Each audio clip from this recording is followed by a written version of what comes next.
Lalpa pakhat Rinna Hmun Khat baptisma Hmun Khat chẳng tu te kan in nga lalali suwa ani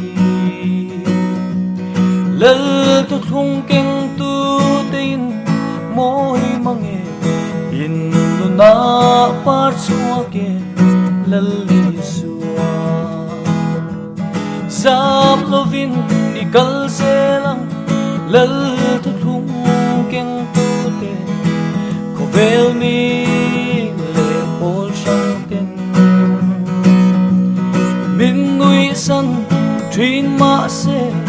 ituar selang lal pa tingin